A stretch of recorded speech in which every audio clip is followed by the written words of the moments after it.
Ngayon, partner, malinaw na. Kaya pala ganyan kalalaki ang mga insertion na yan. Kasi itong mga in-insert pala ng mga budget na ito, mga partner, sa pagkakaunawa ko lang ito para ito kay congressman. No? Iba pa yung kay DPWH at iba pa yung sa mga kontraktor. Ang Iba napupunta pa yung congressman na ano ron, na yes, yung sa lugar nakatoka. na yun, yung sa lugar na yun. Kung saan Iba pa yun, yun, iba pa yun dun sa dalawa. iba pa yun doon sa dalawa. Correct. Ito, ganito, insertion. Meron na yung para doon sa dalawa, tapos congressman naman na para doon sa mismong lugar kung saan itatayo yung flood control project, tapos sa DPWH at saka dito sa mga contractor, magkano na lang ang natitira. So, kaya ganyan, ampaw yung mga flood control project, mga partner, kasi ang pondo, wala na doon sa contractor na makakabili ng mga magagandang klaseng mga materyales, malalaking mga bakal, no? Kasi naroon na sa mga magnanakaw, mga partner. Ngayon, ang iniipit nila, ito mga contractor, which is kulang yan. Dapat kasama dyan, excuse me, yung mga congressman, mga partner. Bakit nakatutok tayo ngayon sa mga kontraktor lang? Sana sa mga susunod na gagawing pagdinig sa Blue Ribbon, papangalanan na kung sino-sino itong mga congressman talaga, no, na maliban doon sa mga narinig natin kanina, yung iba pa, partner, marami pa yan.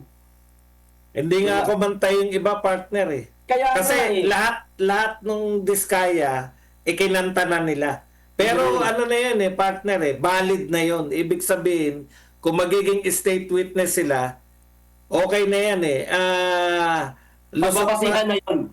Pagbabasihan na yan. Kasi gigipitin na lang, kung magaling yung magtatanong sa iba, gigipitin na lang sila. Kasi hindi po pwedeng itanggil lang nila tapos na yun. Tandaan natin, may plano dyan si Marcoleta. Kaya ngayon sinasabi ng iba na ano ba yung ginagawa ni Marcoleta? Sabi ko nga, magtiwala lang kayo. Kita nyo to ngayon. Nabulgar na sa atin ngayon. Ngayon, babalikan ko lang uli si BBM. Yung pinaplano niya pa ng mga independent committee, eto na ano pa paplanuhin? Ihanda mo na lang yung kulungan ng mga yan. Kasi meron ng witness. Mayroon na. Yung mga Diskaya, partner, kung meron pa kayo. Mayroon ako Hirit itong partner, kukunik ko ito. Mayroon kasi ako kahapon vlog partner, at nabanggit din ito ni Senator Marcolita ngayon. Hindi yung vlog ko, kundi itong... Hindi. Hindi partner. Tama. Oo. Yung kasi nabanggit ni Senator Marcolita, in-invite daw po nila itong si Mayor Magalong. Partner. At hindi sumipot. Ngayon partner, bakit anong kinugnayan ng vlog ko na ito? Kasi yung vlog ko kahapon partner about kay Magalong, nagtitrending partner. Dahil mukhang tumutugma yung sinabi ni Magalong doon sa kanyang panayam kay Jessica Soho na yung pera daw ay hindi nagkasya sa Bolt. Mga partner, nagtitrending po itong upload ko kahapon. Grabe po ang views nito.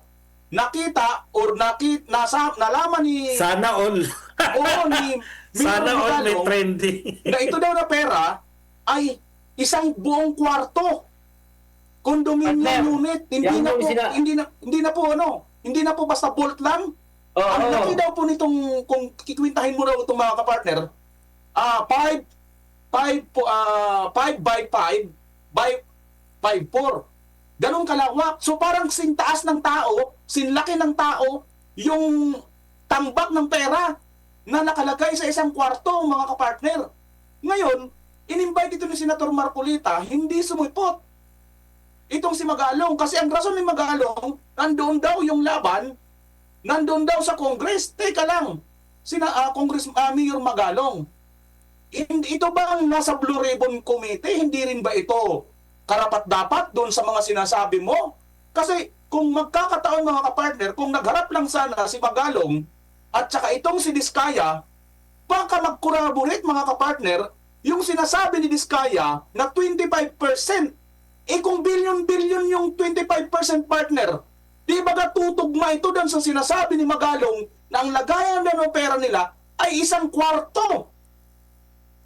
Tama ba mga kapartner? Ang kung Correct. di ba? Importante sana siya dito kasi ito na, yung may nagbubulgar na napakalaki ng porsyento kinukuha. Take note ha, ipagdiinan natin dito, yung 25%, Martin at saka Saldico pa lang yan. Bukod pa yan doon sa iba daw. Ayon kay Corly Diskaya. Yung tanong nga, partner, bakit hindi sumipot si Magalong? Yun nga ang ano kasi nga sinasabi nga ni Magalong, paliwanag nga niya, ang laban daw nasa Kongreso. Ang problema Hindi. naman itong Kongreso, wala yata siyang balak imbestigahan or wala yata siyang balak ipatawag na ito naman si Pastor Dela ninyo, umatras yata ang dila. Mm. Kasi dati-dati, Ako naman sa tingin ko talagang si Magalong hindi palusot niya na lang yun. Ako bumaba yung ano ko kay Magalong.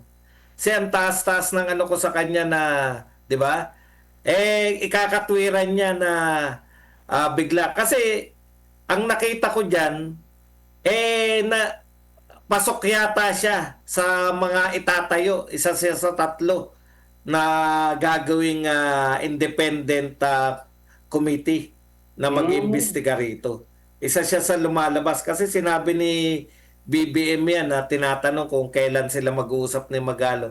Tsaka nakita ko sa isang interview ngayon na willing makikipag-usap daw. Kusa pa makikipag-usap si Magalong kay BBM kahit hindi siya pinapatawag. Kaya alam mo iba yung galawan ng mama. Hindi katulad ni Marcoleta na alam natin na talagang pangangatawanan niya yung sinasabi niya.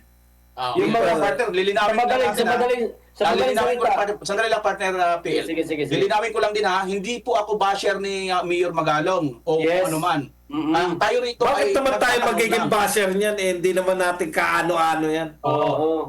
Hindi kasi baka mamaya may mga viewers dito si Mayor Magalong kasi nga siyempre 'di ba? Alam naman po natin napakasensitibo ng ibang mga tao, 'di ba? So, Wala. ilinaw na natin agad Ganun ito. talaga. Pag Duterte ka, wala ka dapat pakialam sa mga sensitibo ng ibang tao. Correct. Tayo Duterte tayo, hindi naman Correct. Duterte yan eh. Correct. Ganito lang po tayo mga Duterte. Pagka nasa ayon sila sa ating mga paniniwala, pinupuri natin. Vico Soto, pinupuri natin. Si Magalong, pinupuri natin. Pero pag hindi na, wala naman silang sinasabing masama laban sa atin. Okay, Pero partner. hindi alam natin hindi sila Duterte. Kaya yung mga sensitive na mga tao, hindi kayo bagay rito sa mga makinig sa mga Duterte supporters. Dahil ang mga Duterte supporters, Walang sinasanto, partner. walang sinasanto. Pero kung wala ka na, hindi mo naman binabanatan yung mga Duterte, okay naman ang mga sinasabi mo, okay ka lang sa amin. Mm. Pero hindi tayo naging makamagalong o kung ano pa man. Correct, oo. Ito pa partner, dadagdag ko lang dyan kay Magalong. Mayroon siyang nakita tayong nagrally din sila sa Baguio. Pero pinuna nga ito ni dating General Fillmore Bundillas Escobal. Kasi At saka ni Pokis. oo, kasi ang nasa likod nito, ang nasa likod background niya, ang Background mga niya. kasama niya ay itong ECT or AC. Oo. Ito yata yung ACT teacher at saka Bayan. Bayan ba yun? O Anak Akbayan? bayan. Oo. So, pagkatapos, sino rin yung bumibira doon sa mga diskaya? Ito rin yung paborito ni partner Bad, si Tabi. Yun.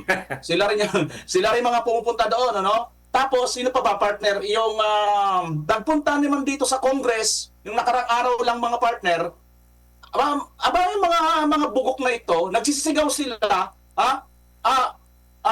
Marcos, Singilin, tapos Duterte, Duterte, panagutin. Mga bugok, hindi ba naman itong mga bugok na mga ito? Ano bang kasalanan ni Vice President Duterte dyan sa mga flood control projects na yan? Pina-impeach na nga ng mga, na yan nakakainis talaga. Sarap magmura dito sa mga kasinta. Ay, nako, hindi lang tayo pwede magmura pero talagang nakakainis na pakinggan na. Pero mo, kumbaga walang anong kinalaman na Vice President Sara Duterte sa anin mo talagang kalagkarin mo dyan sa rally ninyo na yan. Iisang naratibo nila mga kapartner. Hindi ko naman po, binibigyan ko pa rin ng benefit of the doubt itong si Mayor Magalong. Pero parang naka-align siya doon sa mga salitaan ng mga naratibo ng mga dilawan mga kapartner. Wala naman tayong problema, partner, kahit dilawan yan. Halimbawa, bigayan natin halimbawa si Rowena Guanzon. Oh. Di ba? Pag binibira niya si BBM, okay din tayo riyan. Correct. Basta sa atin, Duterte tayo. Lahat ng mga kaibigan ni Tatay Digong ipagtatanggol natin. Yung mga nagsasalita laban sa pamahalaan na okay naman, no? Hindi naman sablay, naaayon naman sa ating prinsipyo. Hanggang sa tama lang yung sinasabi nila. Pero pag mali na yung sinasabi nila, babanat at babanat tayo, partner. Ganyan Partner. lang tayo. Hindi tayo yung bakit bumaliktad na si Magalong? Bakit bumaliktad na si ganun? Bakit? Hindi sila bumabaliktad dahil in the first place, hindi naman sila Duterte.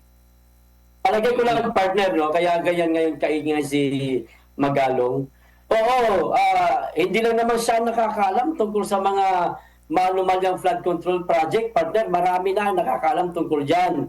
Siya lang talaga ang unang lumabas. Siya lang ang unang nagsalita tungkol sa mga flood control project na yan ng mga maanumalya. Kaya nakuha na rin yung pansin natin, mga partner. Pero para sa akin lang, partner, hindi seryoso itong si Magalong. Sa palagay ko lang, partner, kung hindi ako nagkakamali, sa palagay ko lang, itong mama na ito, may plano itong tumakbo sa mas mataas na posisyon sa 2028. Kaya ito, nag-iingay ngayon.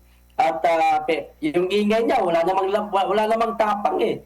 Puro lang sa ingay eh. Tulad yan, pinatatawag siya ni Marcoleta sa Blue Ribbon pero hindi siya sumipot. So ano ibig sabihin nun, partner? Tama. Pag-grandstanding lang siya.